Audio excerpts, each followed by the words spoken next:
যে রাব্বুল আলামিন দীর্ঘদিন ধরে আমরা এমন একটি সুবিচারপূর্ণ রায়ের জন্য অপেক্ষা করছিলাম, সেই রায় দিয়ে আজকে আমাদেরকে তিনি আরো বেশি কৃতজ্ঞ এবং অলঙ্কৃত করেছেন। সেই মহান রবের দরবারে হৃদয়ের গভীর থেকে শুকরিয়া আদায় করছি, আলহামদুলিল্লাহ। প্রিয় সাংবাদিক বন্ধুগণ, আপনারা জানেন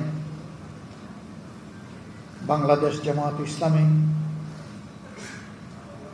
বিগত শেখ হাসিনার স্বৈর শাসন আমলে ভয়ঙ্কর ধরনের জুলুমের শিকার হয়।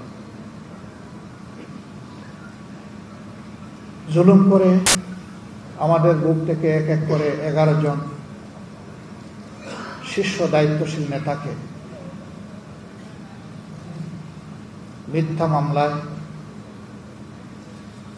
সাজানো পাঠানো আদালত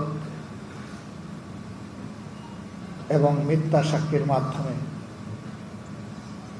কার্যত জুডিশিয়াল কিলিং করা হয়েছে।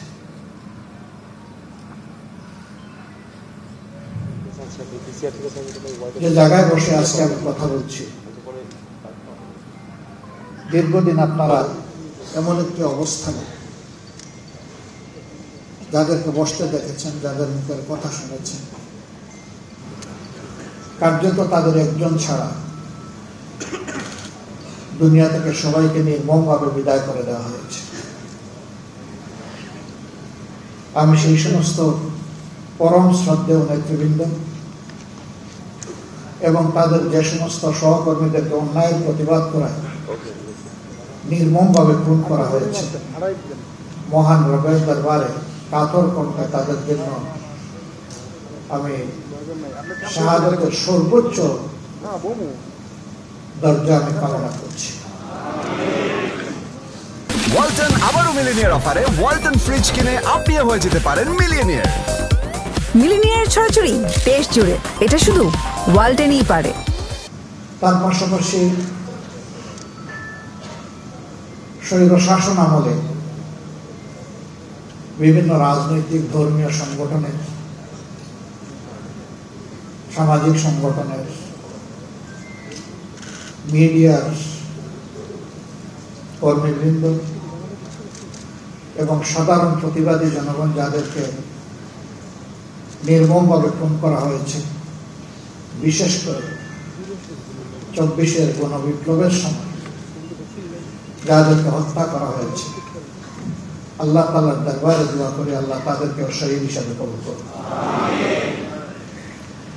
এই সকল শহীদ পরিবারের সম্মানিত সদস্যবৃন্দের প্রতি আমাদের সীমাহীন ভালোবাসা, শ্রদ্ধা এবং কৃতজ্ঞতা। মহান রবের দরবারে দোয়া করি তিনি যেন তাদেরকে এর উত্তম বদলা দুনিয়া এবং আখিরাত দুই জায়গায় দান করেন